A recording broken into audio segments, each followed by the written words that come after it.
अच्छा बच्चों नमस्कार। आज हम दूसरा भाग बना रहे हैं कक्षा 11 का सेट का जो हमने कल पढ़ाया था उसका हम दूसरा भाग बनाने जा रहे हैं। ठीक है, अब ध्यान दीजिए, कल हमने आपको समुच्चय की परिभाषा बताई थी, समुच्चय लिखने की विधि बताई थी और इसके बाद कुछ आपको सवाल भी बताए थे। इसके बाद आज हम आपको बता रहे हैं, देखिए ध्यान से। जैसे मान लीजिए कह रहा है निम्नलिखित प्रत्येक समुच्चय को तालिका विधि से लिखिए। क्वेश्चन है निम्नलिखित प्रत्येक समुच्चय को तालिका विधि से लिखिए। अब ये आ गई बात, देखो नई चीज मिली आपको। क्या नई चीज मिली? तालिका विधि। तालिका विधि का मतलब क्या होता है? तो देखो सारणीयन विधि, तालिका विधि, रोस्टर विधि, ये सब एक ही बात है। ठीक है, जो पहली विधि हमने कल बताई थी ना, समुच्चय को दो प्रकार से लिखा जाता है, तो जो पहली विधि थी तालिका विधि, रोस्टर विधि को ही तालिका विधि कहते हैं। ठीक, तो आप देखिए पहला क्वेश्चन है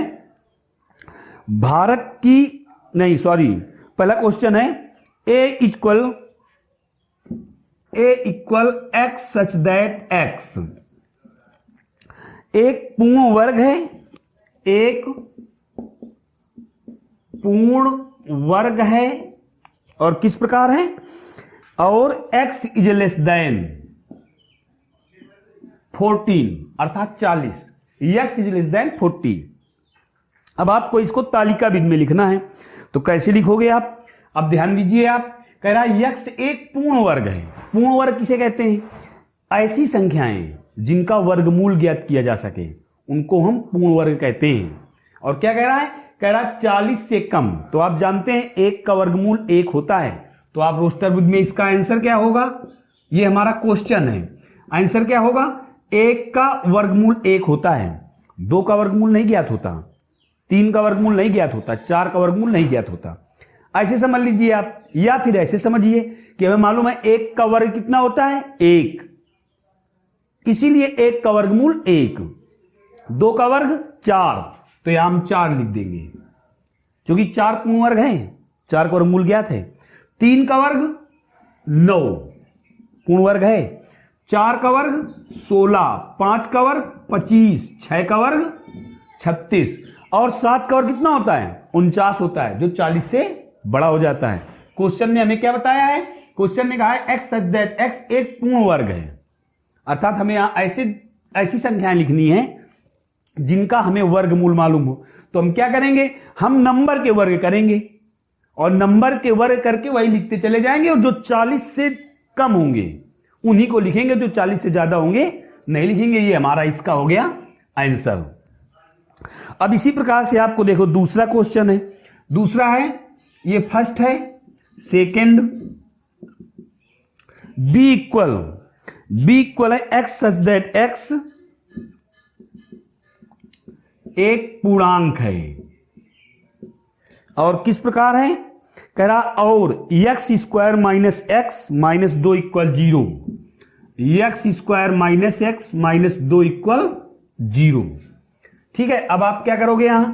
अब देखिए ये क्या लिखा है? ये लिखा है द्विघात समीकरण। आप ध्यान दीजिए, इस समुच्चय में द्विघात समीकरण लिखा है, तो हमें क्या करना है? हमें इसको हल करके अर्थात गुणनखंड करके हमें एक्स के मान निकालने हैं, और जो एक्स के मान प्राप्त होंगे वही हमें रोस्टर रूप में लिख देना है। तो हम क्या करेंगे? यहां हमने चूंकि निशान लगाया, x square minus x minus 2 equal 0। अब आप फैक्टर कीजिए इसके, तो हमको जानते हैं दो ये है, अचर राशि है, और एक्स स्क्वायर गुणांक 1 है। आप सभी लोग कक्षा 10-9 में पढ़ के आए हो, कक्षा 8 में भी आपने पढ़ा है। तो 2 1 कम 2। अब 2 के हमें ऐसे फैक्टर करने हैं जिनका गुणा करने से 2 आए परंतु घटाने से 1 आए। घटाने से क्यों? क्योंकि लास्ट में माइनस का निशान है। तो आप क्या करोगे? यहां x square minus 2x plus x minus 2 equal 0। हमने यहां एक्स कॉमन लिया, तो एक्स माइनस 2 प्लस 1 कॉमन लिया, x minus 2 equal 0, x minus 2 x plus 1 equal 0। अब आप इसको हल कर लीजिए, एक्स माइनस 2 इक्वल 0 तो x equal 2, x plus 1 equal 0 तो एक्स इक्वल माइनस 1। तो हमने क्या देखा? हमें एक्स के ये मान मिले, तो हमारा बी समुच्चय क्या हुआ? बी समुच्चय हुआ आपका, देखो दोनों पूर्णांक हैं, ये भी पूर्णांक है। हमसे यहां क्या परिभाषित किया है कि x एक पूर्णांक है और किस प्रकार है, x square minus x minus 2 equal, और देखो ये दोनों पूर्णांक है, ये ऋण पूर्णांक है, ये धन पूर्णांक है, तो आप क्या लिख देंगे, -1 और 2, बस काम खत्म, लग गया है क्वेश्चन। फिर इसके बाद अब आपको देखिए तीसरा क्वेश्चन हम बता रहे हैं। तीसरे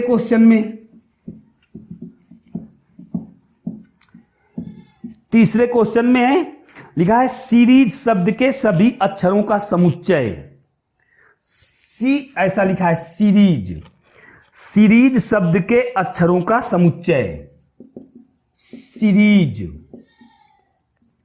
शब्द के अक्षरों का समुच्चय, ये आपका तीसरा नंबर है।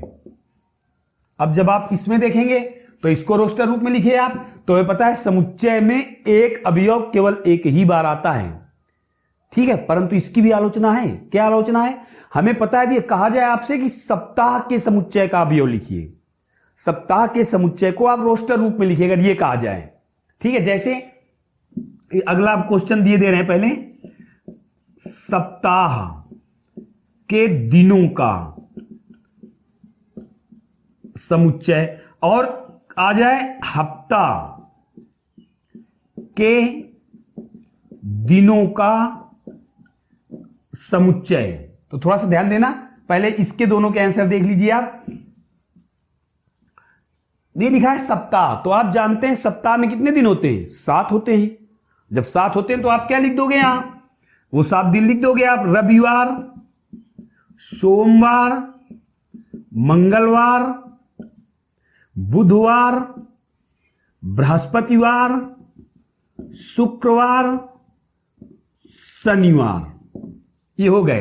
देखो 7 हैं, लेकिन जब हफ्ता आ जाएगा तो हफ्ता में क्या होगा, हमें पता है एक हफ्ते में 8 दिन होते हैं, तो आपको ये सब लिखने और साथ में फिर रविवार आ जाएगा। तो आप देखिए, गौर कीजिए, समुच्चय में हमें बताया गया है कि समुच्चय में एक अवयव केवल एक बार आता है, परंतु हफ्ता के दिनों के समुच्चय में कितने, एक अवयव 2 बार आ जाएगा। कैसे, जैसे रविवार, सोमवार, मंगलवार,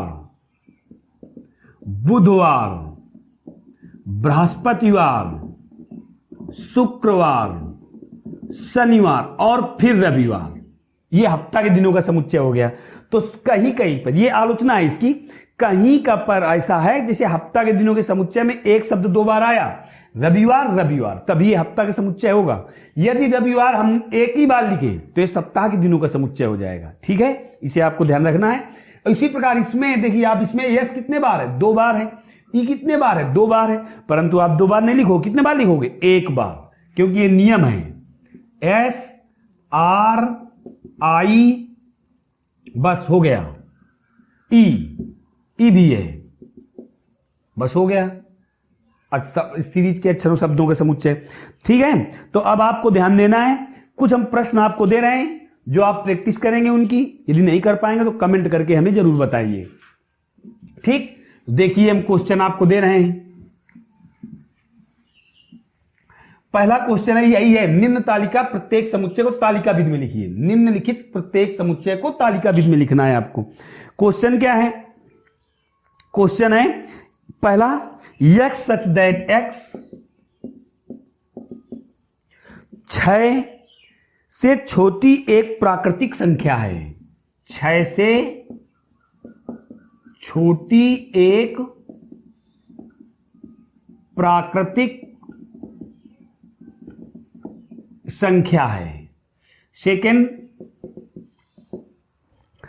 x such that x square x such that x square equal 4, x belong R, अर्थात x बिलोंग रियल नंबर, मतलब x एक वास्तविक संख्या है। x स्क्वायर इक्वल 4, x एक वास्तविक संख्या है, आपको इसी रूप में लिखना है। तीसरा आप देखिए, तीसरा जब आप लिखोगे तो x सच दैट x एक पूर्णांक है, एक पूर्णांक है और -3 is less than x is less than 5, यानी आपको इसको रोस्टर रूप में लिखने हैं इनको। ठीक, अब हम आपको समझा दें, ये आप कर लोगे। एक्स सच दैट एक्स 6 से छोटी एक प्राकृत संख्या है। तो प्राकृत संख्याओं का समुच्चय हमने कल आपको बताया था n से लिखा जाता है और 1 से शुरू होता है। तो हमें क्या करना है, 6 से छोटी संख्याएं लिख देनी है जो 1 से स्टार्ट करके, 1 से शुरुआत करके 6 छोटी संख्याएं कौन कौन सी होंगी, 1 2 3 4 5। इसका आंसर हो गया। फिर इधर आए हम, x square equal 4। x belong real number है, अर्थात x एक वास्तविक संख्या है। तो जब आप x स्क्वायर बराबर 4 है तो x इक्वल कितना हो जाएगा, +-2। x स्क्वायर बराबर 4 तो x बराबर +-2। जब +-2 हो जाएगा तो -2 और +2 दोनों वास्तविक संख्याएं हैं। तो आप इसके समुच्चय में कितना आंसर लिख दोगे, -2, इधर आइए, x एक पूर्णांक है और किस प्रकार है, -3 से बड़ा है परंतु 5 से छोटा है। तो -3 से आप संख्या रेखा में पहुंच जाइए। -3 से बड़ी संख्या -2, -1, 0, 1, 2, 3, 4 आप इसमें लिख दोगे, बस ये आंसर हो जाएगा। कर लोगे ना आप? तो ये सब करना है आपको, ये तीनों क्वेश्चन। अब इसके बाद आगे देखिए दूसरा, अब आपको अगर तालिका विधि में दिया है तो आपको समुच्चय निर्माण विधि या गुण विधि में लिखना है। देखिए, निम्नलिखित समुच्चयों को, प्रश्न ये है, निम्नलिखित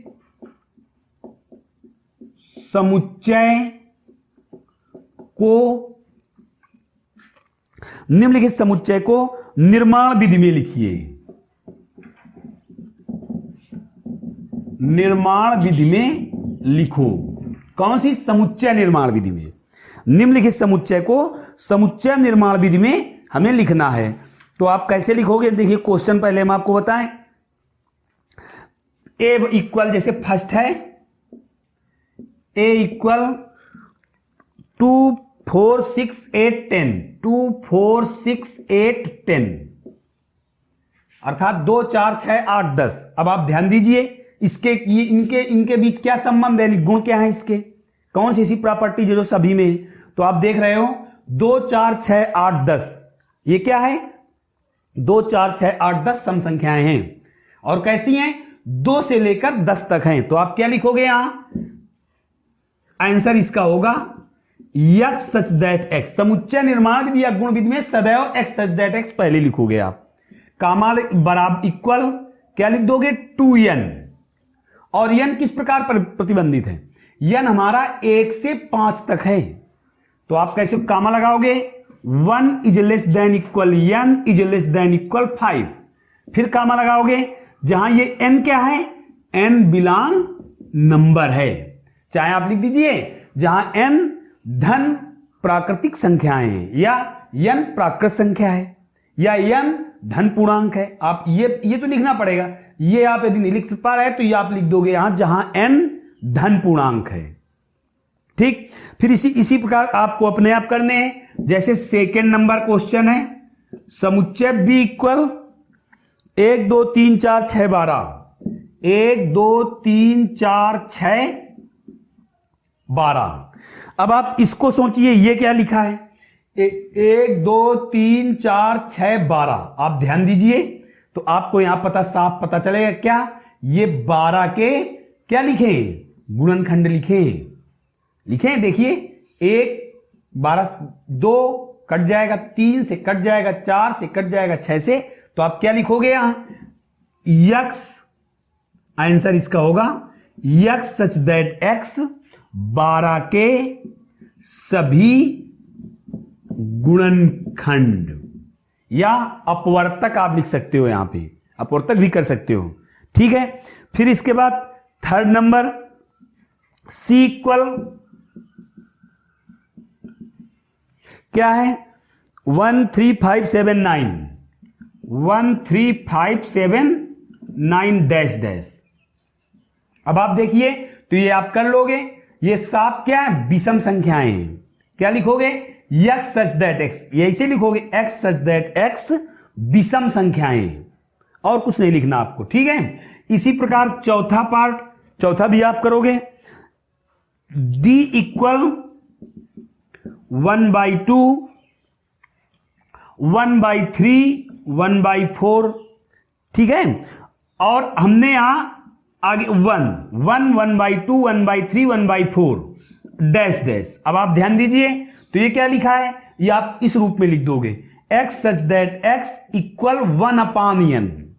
देखो सब में, इसमें जो अंश है सब जगह 1 है, और जिनके हर हैं क्रम से 1 2 3 4 हैं, तो आप क्या लिखोगे, और डैश डैश लगाए आगे, अर्थात आगे तक है, तो आप क्या लिखोगे इसका answer, x such that x 1/n। यहां पे x such that x equal 1/n, ये क्वेश्चन बता रहे हैं इसी में हम, x such that x equal 1/n।